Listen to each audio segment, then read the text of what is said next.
போதி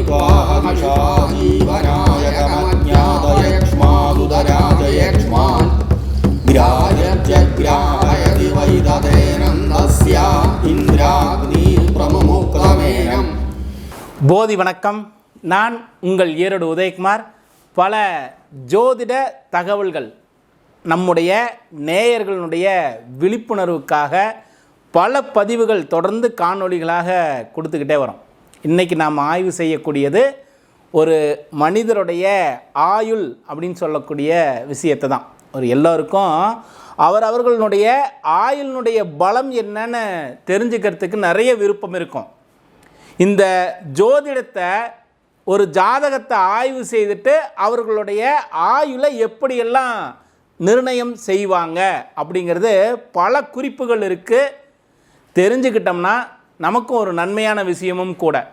நிறைய பாருங்களேன், சிறு வயதில் மரணம் நடக்கிறது அல்லது ரொம்ப அதிகமாகி மரணமே நிகழாமல் இருக்கிறது. சின்ன விஷயத்தை பாருங்கள், ஒரு சிலர்லாம் சொல்லுவாங்க, காலையில் நல்லா இருந்தாருங்க, எந்த கெட்ட பழக்கமும் இவர்கிட்ட இல்லை, நல்ல குணங்கள் இருக்குது, ஆனால் திடீர்னு இந்த வயசுலேயே இப்படி இறந்துட்டாரே இப்படி சொல்லுவாங்க. ஒரு சிலர் ரொம்ப வயசாக இருக்கும், படுக்கையாக இருப்பாங்க, உணவு கூட எடுத்துக்க முடியாது, ஆனால் உயிர் பிரியாது. இந்த மாதிரிலாம் இருக்கிறத நிறைய நம்ம பார்த்துருக்கோம் இல்லையா? ஆயுள் எந்த காலகட்டங்களில் எப்போ மரணம் நிகழும் அப்படிங்கிறத ஜோதிடம் பல குறிப்புகளாக நமக்கு நிறைய விஷயங்களை சொல்லிகிட்டே வருது. அதே போல் பாருங்கள், ஒருவருடைய ஜாதகத்தை எடுத்துக்கிட்டிங்கன்னா முதல்ல நம்ம ஆய்வு செய்கிறது 8ஆம் வீட்டை வச்சு ஆயுளை உறுதி செய்வோம். ஒருவருடைய ஜாதகத்தில் லக்னம்னு போட்டிருக்கோம், லான்னு போட்டிருக்கு இல்லையா? அந்த லக்னத்திலிருந்து 8ஆம் வீடு எப்படி இருக்குது, 8ஆம் வீட்டிற்குரிய கிரகம் என்ன பலத்தில் இருக்கார், அதெல்லாம் முதல்ல ஆய்வு செய்வோம். ரெண்டாவது, லக்னத்திற்குண்டான கிரகம் எப்படி இருக்குது, அவர் எந்த இடத்துல இருக்கார், என்ன வலுவில் இருக்கார், ஆட்சியா உச்சமா அல்லது நீச்ச பலமா, பகை வீட்டில் இருக்காரா நட்பு வீட்டில் இருக்காரா, இதையெல்லாம் ஆய்வு செய்துட்டு தான் ஒரு ஜாதகரனுடைய ஆயுளை முடிவு செய்ய முடியும். இதில் இன்னும் ஒரு குறிப்பும் இருக்குது. ஒவ்வொரு லக்னங்களாக நாம் பார்ப்போம் இல்லையா? இதில் சர லக்னம் அப்படின்னு சொல்லுவோம், ரெண்டாவதாக ஸ்திர லக்னம், மூன்றாவதாக வரக்கூடியது உபய லக்னம், இப்படி இருக்கும். இது அப்படியே வரிசையாக சொல்லிகிட்டே வருவாங்க. சர ஸ்திர உபயம், சர ஸ்திர உபயம், அப்படி 12 வீட்டுக்கு சொல்லிக்கிட்டே வரும்பொழுது சர லக்னங்கள் அப்படின்னு சொல்லக்கூடியது எந்தெந்த இடம்லாம் வரும், மேசம், கடகம், துலாம், மகரம், இதெல்லாம் சர லக்னங்களில் வரும். இந்த குறிப்பை பின்னால் காணொளிகளில் எங்கே பயன்படுதுன்னு சொல்கிறேன் பாருங்களேன். சரி, ஸ்திர லக்னம் அப்படின்னு சொல்லக்கூடியது ரிஷபம், சிம்மம், விருச்சகம், கும்பம், இதையெல்லாம் ஸ்திர லக்னங்கள் அப்படின்னு சொல்லுவோம். அதே போல் உபய லக்னம், உபய ராசி, எப்படி வேணாலும் எடுத்துக்கலாம். உபய லக்னம், உபய ராசி, இது பார்த்திங்கன்னா அந்த மூலையில் இருக்கக்கூடிய 4 ராசிகள், அதாவது மிதுனம், இந்த மூலையில் கன்னி, இந்த மூலையில் தனுசு, அந்த மேல் கார்னரில் இருக்கக்கூடியது மீனம், இந்த 4 இடமும் உபய ராசி உபய லக்னங்கள், இப்படி எடுத்துக்கிட்டே வருவோம் இல்லையா? இதில் குறிப்புகள் இருக்குது. இதை வச்சுக்கிட்டும் நம்ம ஆய்வு செய்ய வேண்டியது அவசியம். இது எந்த இடத்துல பயன்படுதுன்னா, ஒவ்வொரு லக்னக்காரர்களுக்கும் மாரகாதிபதி அப்படின்னு சொல்லுவாங்க. இந்த மாரகாதிபதியினுடைய திசை மரணத்தை ஏற்படுத்தும் அப்படின்னு நிறைய குறிப்புகள் இருக்குது.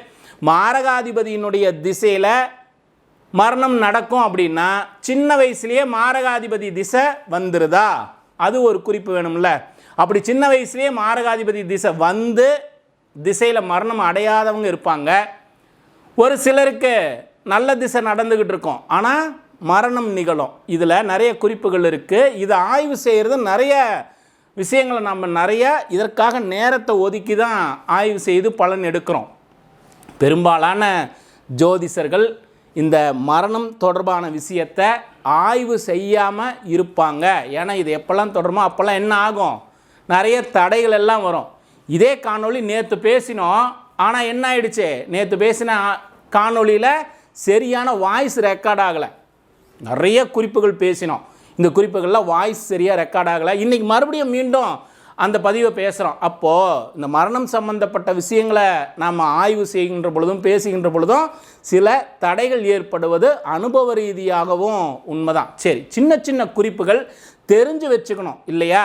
அதற்காக பல குறிப்புகள் பேசுகிறோம். இதை பெருசாக ஆய்வு செய்கிறதெல்லாம் தனியாக ஒரு காணொலியாக வச்சுக்குவோம். அது சூழ்நிலை அடுத்தடுத்த நிகழ்வுகளை பொறுத்து நம்ம இன்னும் மேலே கொண்டுட்டு போகலாம். சரி, இந்த மரணம்னு சொல்லக்கூடியது சரியாக மாரகாதிபதியினுடைய திசையில் நடந்துருதா அப்படின்னா, இதற்கு முதல்ல ஒரு ஜாதகரை அவருடைய ஆயுள் என்னன்னு தெரிஞ்சுக்க வேண்டியது அவசியம்.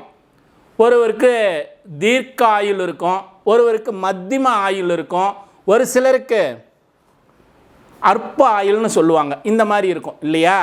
இதில் தீர்க்க ஆயுள் உள்ள ஒருவருக்கு நடுவுலையே சின்ன வயசுலேயே ஒரு மாரகாதிபதி திசை வந்தது அப்படின்னா மரணம் நடக்குமானா நடக்காது. ஏன்னா ஆயுள் தீர்க்கமாக இருக்கும். இந்த மாரகாதிபதியினுடைய திசை பெரிய அளவில் துன்பத்தை கொடுக்காது, அதாவது மரணத்தை கொடுக்காது, அப்படி எடுத்துக்கணும். சரி, ஆயுள் முடிஞ்சிருச்சு, ஆயுள் ஸ்தானம் முடிஞ்சிருச்சு. அப்போ கரெக்டாக முடியக்கூடிய சூழ்நிலையில் இந்த மாரகாதிபதி திசை நடந்தால் மரணம் நிகழும், இப்படி எடுத்துக்கணும். முதல்ல ஒரு ஜாதகருக்கு ஆய்வு செய்கின்ற பொழுது அவருடைய ஜாதகத்தை கொண்டு ஆயுள் என்ன, பூர்ண ஆயுளா மத்தியம ஆயுளா அற்ப ஆயுளாங்கிறத முதல்ல முடிவு செய்துக்கிட்டு அந்த காலகட்டத்தில் இந்த மாரகாதிபதி திசை நடக்குதா அப்படிங்கிறத தெரிஞ்சுக்கணும். சரி, மாரகாதிபதி திசையெல்லாம் தாண்டி வந்துட்டேன், பூர்ண ஆயுள் இருக்குது, அப்போ எனக்கு மரணமே நடக்காமல் போயிடுமா? மாரகாதிபதி திசையெல்லாம் தாண்டிட்டு எனக்கு மரணமே நடக்காதான்னு கேட்குறவங்களும் இருப்பாங்க. ஆனால் ஒவ்வொரு திசையிலும் எல்லா திசையிலும் மாரகாதிபதியினுடைய புத்தி வரும். எல்லா திசையிலையும் மாரகாதிபதிக்கு புத்தி கிடைக்கும் இல்லையா? அப்பொழுதும் மரணம் நடக்கிறதுக்கு வாய்ப்புகள் உண்டு. இதை கரெக்டாக ஆய்வு செய்து பலனில் எடுத்துக்கிட்டு மாரகாதிபதி திசையா, அவருடைய ஆயுள் என்ன, என்ன லக்னத்தில் பிறந்திருக்காங்க, இப்படியெல்லாம் பல குறிப்புகள் இருக்குது. இந்த ஆய்வுகளை நாம் முழுமையாக எடுத்துக்கிட்டோம்னா ஒருவருடைய மரணத்தை சொல்ல முடியும். அதே போல் ஒரு சிலர் கேட்பாங்க, இந்த தேதி இந்த மாதம் இப்படியெல்லாம் நடந்தது, நீங்கள் 100% சொல்ல முடியுமா? யாருனாலையும் சொல்ல முடியாது. அந்த இறைவனுடைய அனுகிரகம் இருந்தால் அந்த விஷயமும் நடக்கிறது உண்டு. நிறைய ஜோதிடர்கள் அவரவர்களுடைய ஆயுள இந்த நாள்னு தீர்மானித்த நாள்லேயே ஆயுள் போனதும் இருக்குது.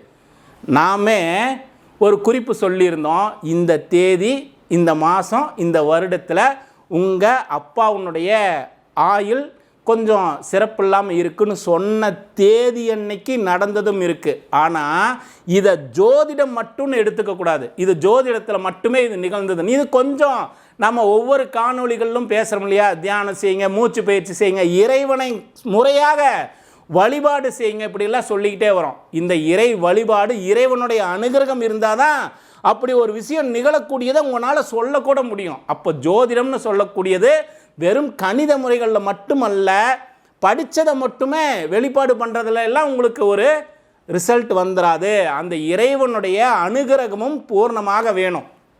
எல்லா நேரத்துலையும் உங்களால் இப்படி சொல்ல முடியுமா? நிறைய விஷயங்கள் இந்த மரணம் சம்மந்தப்பட்ட விஷயத்தில் நிறைய குழப்பங்கள் வரும். நிறைய ஆய்வுகளுக்கு நிறைய விஷயங்கள் இருக்குது, சொன்னவங்களும் இருக்கிறாங்க.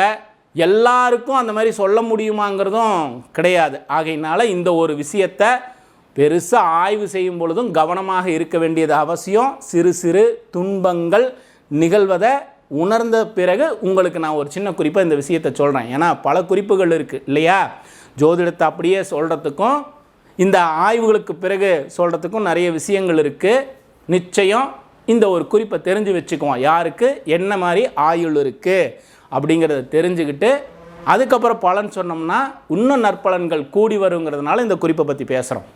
சரி, இப்போது போன காணொளியில் நம்ம என்ன பார்த்தோம்னா, லக்னாதிபதி சரராசியில் நின்று 8ஆம் வீட்டிற்குரிய கிரகம் சர ஸ்திர உபயம், இதை ஆய்வு செய்தோம். சரி, இந்த காணொளியில் லக்னாதிபதி ஸ்திர ராசியில் நின்றார் அப்படின்னு வச்சுக்கோங்க. லக்னாதிபதி ஸ்திர ராசியில், அதாவது ரிஷபம், சிம்மம், விருச்சகம், கும்பம் இதெல்லாம் ஸ்திர ராசிகள்.